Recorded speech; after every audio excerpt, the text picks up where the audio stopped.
राधा कृष्ण दमानी। कौन है राधा कृष्ण दमानी? दलाल स्ट्रीट से डी मार्ट भारत के दूसरे सबसे अमीर आदमी बने ये पिछले साल, मुकेश अंबानी के जस्ट पीछे। वैसे आजकल तो ये चौथे सबसे अमीर इंसान है भारत देश के। वॉरेन बफे बोलते हैं इनको इंडिया का। नमस्कार, मैं Vivek Bindra, founder and CEO बड़ा बिजनेस.com। आजकल यूट्यूब पे बहुत फोकस कर रहा हूं, एक से बढ़कर एक पावरफुल केस स्टडी दिए पिछले दिनों में हमने आपको। वाजपेयी, रतन टाटा, सरदार पटेल, बॉलीवुड, स्टीव जॉब, सुभाष चंद्र बोस, अब्दुल कलाम, सारे वीडियोस आपने बहुत पसंद किए। मजबूरी का नाम महात्मा गांधी आपने कमेंट बॉक्स में बोला था ना, उस पर तो मैं जरूर बनाऊंगा। इसके अलावा क्या देखना चाहते हैं? मैकडॉनल्ड्स पे या मारवाड़ी इतने अमीर कैसे बने? सचिन तेंदुलकर के बारे में जानना चाहते हैं? सिंगापुर छोटा सा इतना शक्तिशाली? मैरी कॉम, वुमेन्स डे, कई टॉपिक्स पे मैं करना चाहता हूं बात। आपको आज करेंगे राधा कृष्ण दमानी। 1954 में आपका जन्म हुआ। आपके पिता शिव किशन जी दमानी, आप एक बिलियनियर बिजनेसमैन बने। वैसे शुरू में आप इन्वेस्टर थे और अभी founder of D mart. D mart ऐसे स्टोर हैं जैसे बिग बाजार होते हैं, उनसे भी बड़े स्टोर्स हैं डी मार्ट। मारवाड़ी परिवार में जन्म लिया, बहुत गरीब परिवार में थे, सेल्फ मेड बिलियनियर। दलाल स्ट्रीट में आपके पिता काम करते थे और बाद में आप इन्वेस्टर बने। शुरू में तो आप भी स्टॉक ब्रोकर थे। अब राधा कृष्ण दमानी जो स्टॉक ब्रोकर थे, ये सीख गए थे, जान गए थे कि स्टॉक ब्रोकर बन के तो बहुत पैसा नहीं कमाऊंगा, अपना पैसा लगाना पड़ेगा, इन्वेस्टर बनूंगा तभी कमाऊंगा आगे चल के। इनफैक्ट राकेश झुनझुनवाला भी इनको अपना गुरु मानते थे। राकेश झुनझुनवाला के बारे में आप सब जानते ही हैं। Who do you count among your mentors in the market? Mentor is only one, Mr. Radhakrishnan, because primarily I have learned trading from him. Founder and chairman, चौथे सबसे अमीर आदमी, अंबानी, अडानी और शिवनाडर के बाद केवल व्हाइट शर्ट, व्हाइट पजामे में रहना, सिंपल जीवन जीना, मिस्टर व्हाइट के नाम से पहचाने जाते हैं। किसी पब्लिक गैदरिंग में नहीं मिलते। कितना भी यूट्यूब पे आप इनके वीडियो ढूंढ के मुझे दिखाओ, नहीं मिलेगा आपको, इनका एक भी वीडियो नहीं मिलेगा। किसी को इंटरव्यू नहीं देते, किसी से मिलते नहीं है, अकेले चुपचाप रहते हैं, शांति से जीवन बिताते हैं। पब्लिक और मीडिया से तो बहुत दूर रहते हैं। एक ही बार इनको देखा गया था पब्लिक में, जब राकेश झुनझुनवाला का 50वां जन्मदिन था। लोगों को पता नहीं है ना डी मार्ट के बारे में, ना राधा कृष्ण दमानी के बारे में। इतने बड़े कैसे बन गए अचानक, इतने चुपचाप? पहले मोटा मोटा समझ लेते हैं, फिर आपको आर्ट स्ट्रैटेजी दूंगा। मोटा मोटा यह है कि माल बहुत सस्ता बेचते हैं। इतना सस्ता बेच दो कि बहुत ज्यादा कस्टमर आ जाए। इतना सस्ता कि सस्ते के चक्कर में बहुत कस्टमर आ गया। जब बहुत कस्टमर आ गए तो बहुत माल बिक गया। जब बहुत माल फटाफट बिक गया तो बहुत कैश आ गया वापस। जब बहुत कैश आया तो फिर बल्क में खरीदो, क्योंकि बल्क में लोगे ना तो सामने वाला आपको सस्ता देगा। 1 किलो माल का रेट अलग होता है और 1000 किलो माल का रेट अलग होता है। माल सस्ता मिला।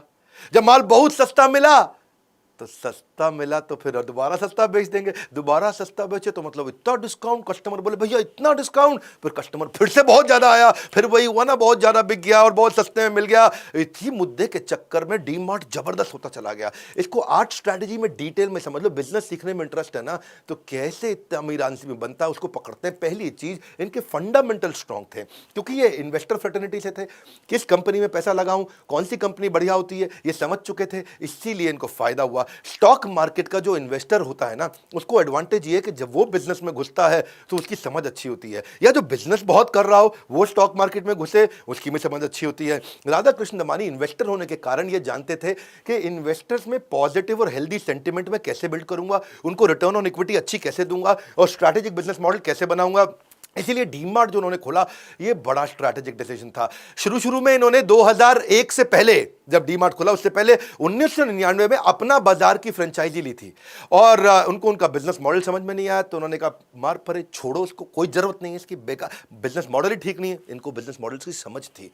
फिर ये चले गए असल में यूएस, वहां जाके वॉलमार्ट को समझ में आए डिटेल में, खूब वॉलमार्ट को सीख साख के भाई दुनिया की इतनी वैल्यूएबल रिटेल कंपनी कैसे बनी। इंडिया आए और अपनी हाइपर मार्केट चेन खोल दी, डी मार्ट।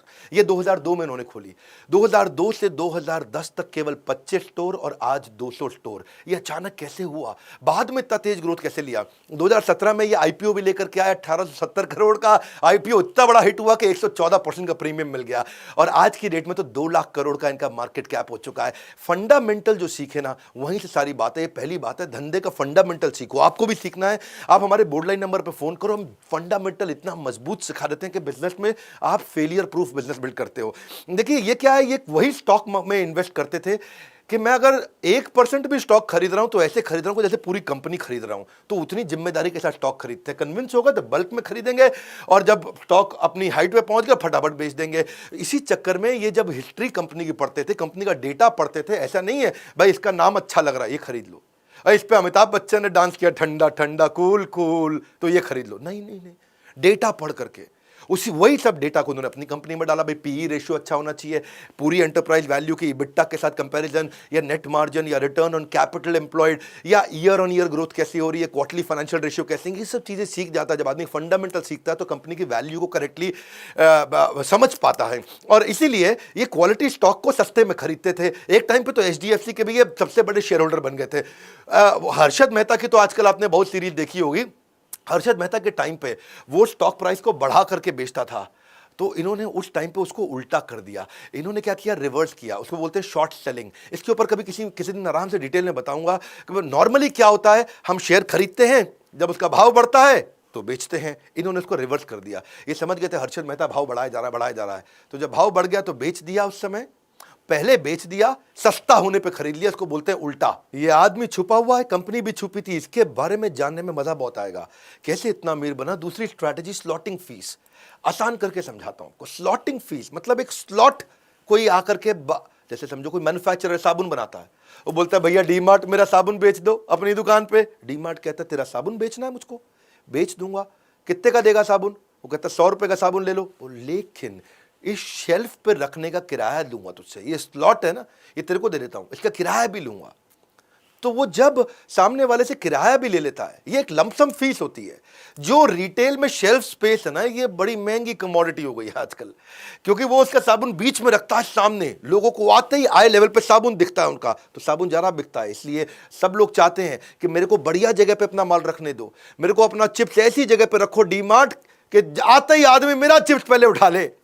अब उसका ये पहले समझो, एक रिटेलर जो डी मार्ट है वहां पे उसके मार्जिन बहुत कम है, तो किसका माल रखूं जिस पे ज्यादा कमाऊंगा, ये डी मार्ट के हाथ में होता है। तो उन्होंने कहा भैया अगर तेरा माल मुझे रखना है, तेरे चिप्स अगर मैं डी मार्ट बेचूंगा, तेरा साबुन में बेचूंगा, तेरा शैम्पू में बेचूंगा, मैं सामने रखने का जगह पे किराया भी लूंगा।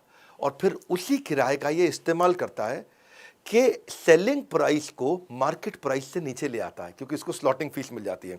समझो बाजार में जो चीज सब जगह 100 रुपए की मिल रही है, तो इसने उससे किराया भी ले लिया, तो इस 100 की जगह 90 में बेच पाता है। और जब ये 90 में बेच पाता है तो कस्टमर इधर उधर कभी नहीं जाता है, क्योंकि इंडियन कस्टमर है वो तो यहीं आएगा। तीसरी strategy, strong control on opex. Opex क्या होता है? ऑपरेटिंग एक्सपेंडिचर, कंपनी को चलाने का खर्चा। भी कंपनी के चलाने के खर्चे को बड़ा कंट्रोल रखते हैं। कैसे रखते हैं? बिल्कुल लो इंटीरियर रखा उन्होंने डीमार्ट का। कभी डीमार्ट आपने मॉल में नहीं देखा होगा किसी बड़े, कभी डीमार्ट में बड़े एयर कंडीशन, बड़े सिस्टम, सोफा टेबल चेयर आराम से बैठे, कुछ नहीं। डीमार्ट में भीड़ होती है। सोम बाजार, मंगल बाजार, बुध बाजार, वीर बाजार, ये उसका थोड़ा इंप्रोवाइज्ड वर्जन है, बस और कुछ नहीं। डीमार्ट सस्ता बेचने के चक्कर में बाकी सारे खर्चे कम रखता है अपने कंट्रोल। तो ये क्या करते हैं, ये कम स्पेस में ज्यादा माल रख देते हैं, और क्योंकि कम स्पेस में ज्यादा माल रखा तो और स्पेस बच गया, तो वहां पे और ज्यादा माल रख दिया। बिलिंग काउंटर भी कम रखते हैं, लोग लाइन में लगने को तैयार हैं। ये कहते हैं बिलिंग काउंटर भी कम रखो। जब बिलिंग काउंटर कम है तो मशीन भी कम लगेगी, मशीन कम है तो मैन पावर भी कम लगेगी, सिस्टम भी कम लगेगा और खर्चा बच जाएगा। पूरा लो मेंटेनेंस का इंटीरियर रखते हैं। डी मार्ट, आप शॉपिंग एक्सपीरियंस के कारण डी मार्ट को नहीं जानते, आप ह्यूज डिस्काउंट के कारण डी मार्ट को जानते हैं। वही इनका मेन फोकस रहता है। और ज्यादा कोई बड़े अप्लायंस भी नहीं रखेंगे, अप्लायंस भी ऐसे लेंगे तो ज्यादा स्पेस नहीं लेगा।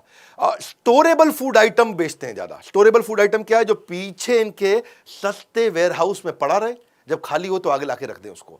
तो क्या है, सस्ता वेयरहाउस मतलब और कम किराया है इनके लिए। तो स्टोरेबल फूड आइटम्स, ऐसा नहीं है कि रेगुलर फूड आइटम बेचेंगे, क्योंकि उसमें तो मार्जिन कम है। अब स्टोरेबल फूड आइटम है, अगर मार्जिन कम है लेकिन वो फटाफट बिकता रहता है, तो इन्वेंट्री टर्नओवर का बेनिफिट मिलता है। फ्रेश फूड आइटम नहीं रखते, क्योंकि वो वाइड शेल्फ लेगा फ्रेश फूड आइटम, वहां ज्यादा स्टाफ चाहिए मेंटेनेंस के लिए। फ्रेश फूड आइटम क्या है? वो जो रोज खराब हो जाती है, तो उसके चक्कर में इनको रिफिल रेट बढ़ाना पड़ता है, लॉजिस्टिक्स की मेंटेनेंस की कॉस्ट बढ़ जाती है। तो स्टोरेबल आइटम रखते हैं, उससे इनका खर्चा कंट्रोल में रहता है। मेन मुद्दा क्या है? पर स्क्वायर फीट सेल्स कितनी कर देता हूं, हर स्क्वायर फीट पे कितनी सेल्स कर देता हूं। इनको सारे खर्चे कंट्रोल रखने हैं। इनके ऑपरेटिंग खर्चे, इंटरेस्ट का खर्चा तो कर्जा ज्यादा नहीं लेते, डेप्रिसिएशन या टैक्सेस उसको बचा के रखते हैं। सब कुछ 20% के अंदर रखेंगे, और फाइनली 15% 20% के अंदर रख के 5% प्रॉफिट कमा लेंगे। क्योंकि ना ये रिटेल के धंधे में मार्जिन कम होता है, माल जल्दी जल्दी बिकना चाहिए। मैं आपको समझाता हूं, मजा आने वाला है इस केस स्टडी में। एक है डी मार्ट और एक है बिग बाजार। अब फर्क समझना, पूरा गेम चेंज हो जाएगा। इजी कर दूंगा।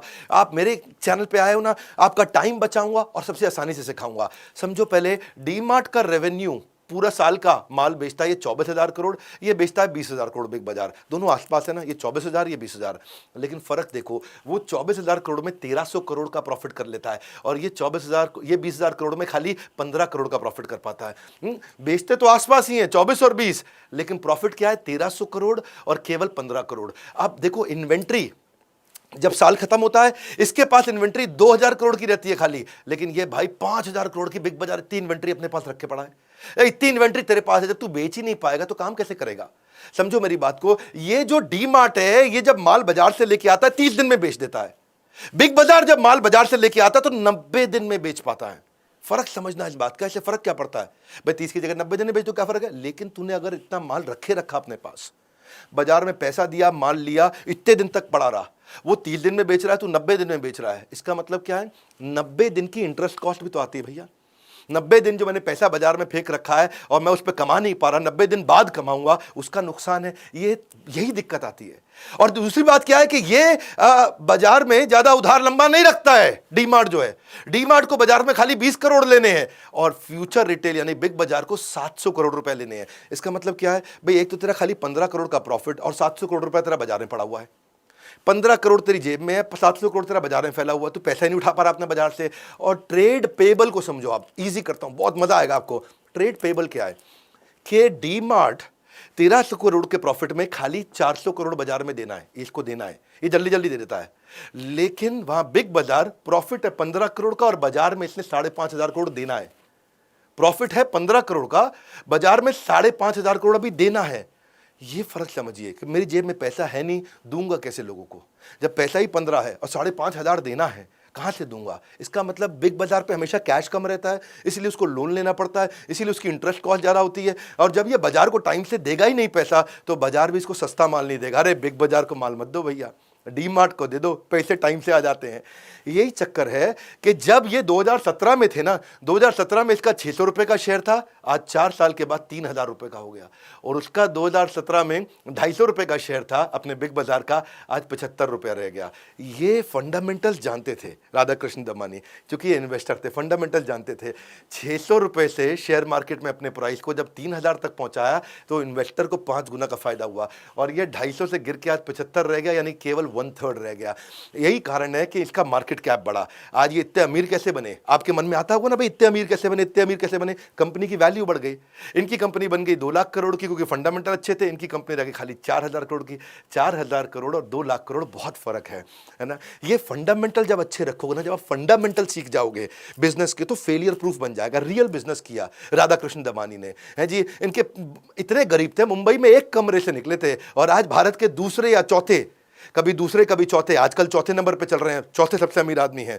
आप फंडामेंटल सीखो, हम आपको सिखाते हैं ना, working capital, finance for non financial, execution कैसे करते हैं, ऑपरेशंस कैसे बिल्ड होगा, ईआरपी की टेक्नोलॉजी, $0 मार्केटिंग, बिजनेस ऑटोमेट कैसे होगा, स्टार्टअप कैसे शुरू करते हैं, fund raise, how to sell, human resource, e commerce, business के बारे में सब कुछ सिखाना, आसान भाषा में, Hindi videos, customer service, hand holding support, passive income, export import, customer relationship management, debt management, stock market, ये सारे कोर्सेज हम आपको सिखाते हैं जिससे आप ग्रोथ लेते हैं। चलो वापस आते हैं डी मार्ट पे फिर से। चौथा स्ट्रैटेजी क्या है? Partner with the partner. Partner के साथ पार्टनरशिप पूरी निभा लो ताकि परचेज प्राइस हमेशा ही कम रहे।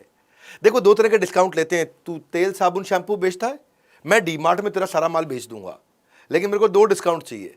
पहला डिस्काउंट क्या? तुझे पैसा जल्दी दूंगा इसलिए मुझे कैश डिस्काउंट दे दे। दूसरों से सस्ता माल चाहिए मुझको, दूसरे लोग कब पेमेंट देंगे, मैं अभी दे रहा हूं, कैश डिस्काउंट दे। और दूसरा है वॉल्यूम डिस्काउंट। वॉल्यूम डिस्काउंट क्या है? मैं ज्यादा माल खरीदता हूं इसलिए मैं ज्यादा डिस्काउंट लूंगा, है जी। बताया था ना अभी आपको, 1 किलो का रेट अलग है, 1,000 किलो का रेट अलग होता है। बेसिकली फर्क क्या है? जो डी मार्ट का क्रेडिट साइकिल है, उस डी मार्ट 7 दिन के अंदर अपने सप्लायर को पैसा दे देता है। अगर उससे आज सोमवार को मैंने सामान लिया, तुम्हारा तेल साबुन शैंपू, अगले सोमवार तक पैसा ले जाओ। कुछ 1 हफ्ता कुछ भी नहीं होता। जबकि बाकी लोग सारे के सारे, रिलायंस जैसे लोग, ये 30 दिन में पैसा वापस करते हैं। और दूसरी तरफ आप बिग बाजार को देखो, 90 दिन तक पैसा लटका के रखता है सामने वाले का। अब जितना भी मैन्युफैक्चरर है वो सब क्या कहता है? अरे इसको दे दो भैया डी मार्ट को, पैसा तो सुरक्षित है, फटाफट वापस आता है। और ये कैश डिस्काउंट ले लिया इन्होंने, और इससे इनकी फिर प्राइस और कम हो जाता है। प्राइस और कम होता है। मेन मुद्दा क्या है? Good product at great value. और वहीं से सारी फायदा होता है, क्योंकि देखो इन्होंने वैल्यू रिश्ता बना लिया सप्लायर के साथ में। जब रिश्ता बन गया सप्लायर के साथ में, ये शुरू से ही अपना बाजार के टाइम से रिश्ता बनाना जानते थे, क्योंकि ये जानते हैं भैया अगर इससे रिश्ता नहीं बनाऊंगा सप्लायर से तो ये टाइम से माल नहीं देगा और फिर खर्चा भी मेरा बढ़ जाएगा, कॉस्ट भी बढ़ जाएगा। पर इसी चक्कर में जब मैन्युफैक्चरर से सीधा रिश्ता बन गया तो मिडलमैन भी खत्म हो गया, क्योंकि सीधा मैन्युफैक्चरर से माल लिया। अब जब सीधा मैन्युफैक्चरर से माल लिया तो डिस्ट्रीब्यूटर की कॉस्ट भी बच गई, होलसेलर की कॉस्ट भी बच गई, सीधा मैन्युफैक्चरर से रिटेलर, दोनों कॉस्ट बचने से मैन्युफैक्चरर को भी तो फायदा है। उसको अब होलसेलर को कमीशन नहीं देना, डिस्ट्रीब्यूटर को कमीशन नहीं देना, उसको भी फायदा हो गया। क्विकली पांचवी स्ट्रैटेजी, इस पांचवी स्ट्रैटेजी क्या है? स्पोरैडिक स्पाइक, अचानक बहुत ज्यादा सेल, या सस्टेन्ड सक्सेस, लगातार सेल्स। दोनों में बड़ा फर्क है। स्पोरैडिक मतलब ऊपर नीचे, जैसे बिग बाजार में होता है 26 जनवरी पे बहुत सेल हो गई, 15 अगस्त पे बहुत सेल हो गई, थोड़ा दिवाली के आसपास बहुत सेल हो गई, बाकी टाइम मक्खी मार रहे हैं। डीमार्ट क्या है? पूरा साल सेल चलती है। ये कैसे किया इन्होंने, इसको समझो। देखो पहले अभी तक आपने 3 बड़े मुद्दे समझ लिए। एक, स्लॉटिंग फीस है, पहले ही किराया ले लेते हैं। दूसरा, ऑपरेट करने के खर्चे को कम रखा, बड़ा जबरदस्त एयर कंडीशन वो सब नहीं, बहुत भीड़ आती है इनके पास, बड़ा सिंपल सा अंदर से रखा है डीमार्ट को, वहां से पैसा बचा है। 2 चीजें। और तीसरा, माल सस्ते में खरीदते हैं, वहां से पैसा बचा है। अभी 3 जगह से जब पैसा बचाया तो पैसा बचा है, इसलिए परमानेंट डिस्काउंट पूरा साल। वन मोर टाइम, दूसरों की तरह नहीं 26 जनवरी 15 अगस्त को डिस्काउंट देंगे, परमानेंट डिस्काउंट पूरा साल। अब ये लो प्राइस जो है ना, ये रियल एज बन गई डीमार्ट की। अब लो प्राइस से ज्यादा फुटफॉल, ज्यादा फुटफॉल से ज्यादा सेल्स, ज्यादा सेल्स से मैन्युफैक्चरर फिर कहता है भाई मेरा माल सारा का सारा डीमार्ट ही बेचता है, भैया तुम इतना ज्यादा माल मेरा बेच देते हो, तुम ही ले लो यार, तुम ही ले लो माल। उस चक्कर में ये पूरे लो कॉस्ट बिजनेस मॉडल को सपोर्ट मिला, इसीलिए फंडामेंटली मजबूत हो गया। अब कस्टमर को समझना, इनका वो कस्टमर है जिसका बजट नहीं है पर टाइम बहुत है। वो कहते हैं डीमार्ट में भीड़ ज्यादा है, मुझे कोई दिक्कत नहीं है, लाइन में लगना पड़ता है, मुझे कोई दिक्कत नहीं, माल तो सस्ता मिलता है ना। अब 30, 40, 50, 60, 70 हजार रुपये महीना कमाने वाले आदमी के पास टाइम होता है, संडे को पूरी छुट्टी मिलती है, पूरा टाइम लगाने को तैयार है। लेकिन जिसका बजट ज्यादा है लेकिन टाइम बिल्कुल नहीं है, वो शॉपर स्टॉप पे जाता है। तो ये कस्टमर को पहचान गए थे। इन्होंने क्या किया, लो प्राइस, अच्छा इतना कम प्राइस होने के कारण साइकोलॉजी क्या होती है, सस्ता मिल रहा है, सस्ता मिल रहा है, अरे ज्यादा खरीद लो, अरे और ले लो, अरे एक बार में ले लो, अरे खूब माल ले लो। इससे साइकोलॉजी बन जाती है। क्योंकि ना आदमी बहुत दूर से इनके स्टोर पे आता है, महीने में 1 बार 2 बार आता है, तो जबरदस्ती ज्यादा माल इसी चक्कर में खरीद जाता है, साइकोलॉजी में घुस जाता है। सब आती है छठी strategy, go local, high inventory turnover with local items. इन्होंने क्या किया, क्योंकि इंडिया है डाइवर्स कंट्री, यहां पे लोगों का रीजनल प्रोडक्ट में भी बड़ा इंटरेस्ट होता है कई बार, तो डीमार्ट क्या करता है, जो उस इलाके की स्पेशल आइटम है उसको जरूर रखता है। अगर किसी भी रीजन का कोई स्पेशल आइटम है, यहां पे ये छोटी कंपनी है भले ही लेकिन इसका माल बहुत बिकता है, उसको जरूर ले लेता है। अब लोकल दुकानदार के पास आने जाने की जरूरत ही नहीं रही। भाई मान लो माधुरी नमकीन अचार पापड़ है, वो कोलकाता में बहुत चलता है, ये रख लेगा। हीरालाल नमकीन अचार पापड़ राजस्थान में बहुत चलता है, ये रख लेगा। जेठाबाई मसाला पापड़ मध्य प्रदेश में फेमस है, तो ये रख लेगा। XXX washing powder detergent soap Telangana में बहुत फेमस है, तो ये रख लेगा। शिवोहम चिप्स नमकीन ये बिस्किट ये कोलकाता में बड़ा फेमस है, रख लेगा। नंदी फ्राइम्स पापड़ साबुदाना ये कर्नाटका में बहुत फेमस है, तो ये रख लेगा। 7वीं स्ट्रैटेजी, ई कॉमर्स बहुत आया फिर भी बचे रहिए। ई कॉमर्स ने बहुत मार्केट को खराब किया, ऑनलाइन लोगों ने ऑर्डर करना शुरू किया, ये बचे रहे। उसका कारण क्या है, audience suited for brick and mortar. इन्होंने वही ऑडियंस के लिए अपने हाव भाव वेशभूषा, अपने ब्रांड को उन्हीं ऑडियंस के लिए बनाया जो खरीदेगा ही दुकान पे आके। क्यों, इनकी ऑडियंस कौन है, इनकी ऑडियंस है middle class and lower middle class. उसको आज भी ऑनलाइन खरीदने की आदत नहीं है। ऑनलाइन कौन खरीदता है, दिल्ली, हैदराबाद, बैंगलोर, पुणे, मुंबई या बहुत बड़े शहरों के लोग ऑनलाइन ज़्यादा खरीदते हैं। ये छोटा अमीर आदमी नहीं, एवरेज आदमी, उसको क्या चाहिए, एक्सीलेंट प्रोडक्ट मिल जाए, ब्रांडेड क्वालिटी मिल जाए, लो कॉस्ट पे मिल जाए, वो वाला कस्टमर बेस इनके पास आ गया। अब DMart is operating majority of business in सारा ब्रिक एंड मॉर्टर। हालांकि इन्होंने ऑनलाइन की तैयारी करी, पर जो लो इनकम ग्रुप है वो आज भी ऑनलाइन नहीं जाता, और इसी चक्कर में जब सबको नुकसान हुआ, डीमार्ट हमेशा बचा रहा। 8वीं स्ट्रैटेजी बहुत जबरदस्त है, मजा आ जाएगा। मैं तो डीमार्ट बताने में ना दिल खुश हो जाता है। ऑर्गेनिक एक्सपेंशन, राधा कृष्ण दमानी असली बुद्धिमान थे, शुरू में कोई जल्दी नहीं करी, रियल बिजनेस बनाया, रियल बिजनेस। कोई जल्दी नहीं करी शुरू में, एकदम धीरे धीरे चले। पहले उन्होंने क्या किया, मैं सारे के सारे सप्लाई चेन को कंट्रोल कर लूं, मैं प्रॉफिटेबिलिटी को कंट्रोल कर लूं,